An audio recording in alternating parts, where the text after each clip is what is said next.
नमस्कार। आज के इस खास एक्सप्लेनर में हम एक बेहद रियल और दिल छू लेने वाली कहानी की बात करने वाले हैं। ये कहानी है दृढ़ता की, पारिवारिक जिम्मेदारी की और सबसे बढ़कर उस आध्यात्मिक समर्पण की जो इंसान तब दिखाता है जब उसके पास हारने के लिए कुछ नहीं बचता। तो चलिए बिना किसी देरी के सीधे इस सफर में उतरते हैं। जरा सोचिए, जब कोई अपनी तरफ से अपना 100% दे रहा हो, दिन रात एक कर दे, लेकिन किस्मत जैसे टस से मस ना हो, तो कैसा लगता है? अथक प्रयास और बिना किसी नतीजे के बीच का वो जो फासला होता है ना, वो इंसान को अंदर से पूरी तरह तोड़ कर रख देता है। जब सफलता का कोई नामो निशान ना हो, तो वो जगह बहुत अकेली और अंधकारमय लगने लगती है। कहानी के पहले हिस्से विवान के संघर्ष से शुरू करते हैं। भोपाल की गलियों से निकली इस कहानी के पीछे एक बहुत ही साधारण लेकिन गहरा मकसद छिपा था, अपने माता पिता के जीवन को संवारने का मकसद। विवान एक बहुत ही सामान्य परिवार से आता है। भोपाल में रहने वाले विवान के पिताजी की एक छोटी सी दुकान है और उसकी माँ घर का खर्च चलाने में मदद करने के लिए लोगों के कपड़े सिलती हैं। बचपन से ही ऐसे हालात देखकर विवान ने एक बहुत भारी जिम्मेदारी अपने कंधों पर महसूस की। उसका बस एक ही सपना था, एक अच्छी नौकरी पाना और अपने माता पिता के सारे दुखों को हमेशा के लिए खत्म कर देना। लेकिन हम सब जानते हैं कि सपनों और हकीकत के बीच कितनी लंबी और थका देने वाली खाई होती है। विवान का रोज का यही रूटीन था। सुबह जल्दी उठकर नौकरियों के फॉर्म भरना, दर दर जाकर कंपनियों में इंटरव्यू देना, और लौटकर क्या मिलता? वही एक घिसा पिटा खोखला सा जवाब, हम आपको कॉल करेंगे। स्रोत साफ तौर पर बताता है कि वो कॉल कभी नहीं आता था। ये हताशा भरा चक्र उसकी रोजमर्रा की जिंदगी बन चुका था। और ये मानसिक तनाव कितना गहरा होता है, इसे ऐसे समझिए। एक तरफ विवान के दोस्त हैं जो धीरे धीरे अपनी लाइफ में सेटल हो रहे हैं, नई बाइक आ रही है, नए फोन आ रहे हैं, वो आगे बढ़ रहे हैं। और दूसरी तरफ विवान, वो रोजाना खाली जेब और एक भारी हताश मन के साथ उसी घर में लौट रहा है। ये ठहराव किसी को भी भीतर से खोखला कर सकता है। और यहीं से आता है हमारी कहानी का दूसरा और सबसे भारी अध्याय, टूटने की वो रात। ये वो समय था जिसने विवान के धैर्य की आखिरी दीवार को भी ढहा दिया। स्रोत के मुताबिक एक रात विवान ने चुपके से अपने पिताजी को रोते हुए सुना। वो अपनी पत्नी से कह रहे थे, मुझे अपने बेटे की चिंता हो रही है। इतनी मेहनत करता है लेकिन किस्मत साथ नहीं दे रही। जरा सोचिए, जो बेटा अपने माता पिता के आंसू पोंछने का सपना देखता हो, वही अगर उनके रोने की वजह बन जाए तो उस पर क्या गुजरेगी। बस ये वो पल था जिसने विवान को अंदर तक तोड़ दिया। उस रात उसकी आंखों से नींद कोसों दूर थी। इंसान जब इस हद तक टूट जाता है तो वो कुछ ऐसे कदम उठाता है जिसकी कोई प्लानिंग नहीं होती। अगली ही सुबह एकदम भोर में विवान बिना किसी को बताए चुपचाप घर से निकल गया और भोपाल स्टेशन पहुंच गया। उसे खुद नहीं मालूम था कि वो कहां जा रहा है। अचानक उसकी नजर एक ट्रेन पर पड़ी जिस पर लिखा था उज्जैन। अंदर से एक आवाज आई और वो बस उस ट्रेन के खचाखच भरे जनरल डिब्बे में चढ़ गया। आसपास शोर था, लेकिन विवान बस खिड़की के बाहर एक खालीपन को घूर रहा था।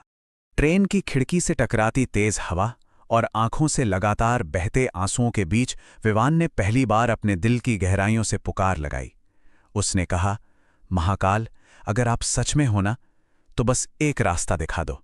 ये कोई सामान्य सी प्रार्थना नहीं थी, ये एक थके हारे इंसान की आखिरी उम्मीद थी। एक ऐसा पल जहां वो एक अदृश्य शक्ति के सामने पूरी तरह सरेंडर कर रहा था। और इसी पुकार के साथ हम पहुंचते हैं तीसरे अध्याय में, महाकाल के द्वार। उज्जैन पहुंचते ही कहानी में एक अजीब सी शांति का एहसास होने लगता है। जैसे जैसे विवान मंदिर के करीब बढ़ रहा था, आसपास का माहौल उसकी घबराहट को शांत कर रहा था। सड़क के किनारे वो बड़े बड़े पेड़, चेहरे को छूती ठंडी हवा और चारों तरफ गूंजती हर हर महादेव की आवाज। सामने मंदिर की विशाल संरचना, हवा में लहराता हुआ भगवा झंडा और घंटियों की वो ध्वनि। ये पूरा आध्यात्मिक वातावरण विवान को अपनी तरफ खींच रहा था। ये पूरी तरह से समर्पण का क्षण था। विवान मंदिर की सीढ़ियों पर बैठ गया और बस रोता रहा। उसने अपनी सारी चिंताएं, अपना भविष्य का डर, अपना सारा संघर्ष इन चंद शब्दों में समेटकर महाकाल के चरणों में रख दिया। महाकाल, मैं हार गया हूं, अब सब आपके हाथ में है। यहां कुछ मांगने की जिद नहीं थी, बल्कि अपनी हार मानकर आगे का रास्ता ईश्वर पर छोड़ देने की बात थी। और इसके ठीक बाद जो हुआ, स्रोत उसे एक बेहद रहस्यमयी और सुकून देने वाली घटना बताता है। ये वाक्य कहते ही मंदिर के अंदर से तेज घंटियों की आवाज आई। अचानक एक तेज हवा का झोंका आया और वो भगवा झंडा जोर से लहराने लगा। उस वातावरण की इस प्रतिक्रिया ने जैसे विवान के मन का सारा डर सोख लिया। कई महीनों की उस गहरी घुटन के बाद पहली बार विवान के चेहरे पर एक सच्ची और सुकून भरी मुस्कान आई। अब बात करते हैं कहानी के आखिरी हिस्से की, विश्वास और जीत। इस आध्यात्मिक शांति से निकलकर अब समय था वापस भोपाल की उसी जमीनी हकीकत में लौटने का। दर्शन के बाद विवान एक बेहद शांत मन लेकर वापस भोपाल लौट आया। लेकिन सबसे बड़ा सवाल तो अभी भी वहीं था ना, क्या महाकाल ने उसकी पुकार सच में सुन ली थी? क्या वो समर्पण सिर्फ एक इमोशनल मोमेंट था या वाकई कुछ बदलने वाला था? इस सवाल का जवाब उससे अगली ही सुबह मिलने वाला था। अगली सुबह विवान का फोन बजा। ये उसी कंपनी से कॉल था जहां वो महीनों पहले इंटरव्यू देकर पूरी तरह भूल चुका था। अचानक आई इस खबर ने एक पल में सब कुछ पलट कर रख दिया। फोन के उस पार से आवाज आई, congratulations Vivaan, you are selected. ये सिर्फ एक नौकरी मिलने की खबर नहीं थी, ये एक परिवार के बरसों के दर्द के खत्म होने का पल था। कुछ पल के लिए तो विवान को खुद यकीन नहीं हुआ। उसकी आंखों से आंसू छलक पड़े, लेकिन इस बार ये दुख के नहीं, परम सुख के आंसू थे। उसके माता पिता भी खुशी से रो पड़े। और देखते ही देखते कुछ ही महीनों में विवान उस बड़ी कंपनी में बहुत अच्छे से सेटल हो गया। परिवार के सारे वित्तीय संकट और दुख आखिरकार खत्म हो गए। अब इस कहानी का सबसे खूबसूरत हिस्सा देखिए। जब विवान को अपनी पहली सैलरी मिली तो उसने सबसे पहले वापस उज्जैन जाने का फैसला किया। उसकी इन दो यात्राओं के बीच का अंतर बहुत गहरा है। पहली यात्रा जहां खाली हाथ, हताशा और डर से भरी हुई थी, वहीं ये दूसरी यात्रा अपनी पहली कमाई, गहरे सुकून और असीम कृतज्ञता के साथ थी। ये पूरे घटनाक्रम के चक्र को एक बहुत ही शानदार तरीके से पूरा करती है। विवान फिर से उसी मंदिर के सामने खड़ा था, दोनों हाथ जोड़े और चेहरे पर मुस्कान लिए। उसने कहा, मैं खाली हाथ आया था, लेकिन आपने मुझे हिम्मत देकर वापस भेजा। ये बात ये दर्शाती है कि सच्चा विश्वास रातों रात चमत्कार करने से कहीं ज्यादा आपको अंदरूनी ताकत देने का काम करता है। हवा में गूंजती इस आवाज के साथ ही हमारा ये एक्सप्लेनर समाप्त होता है।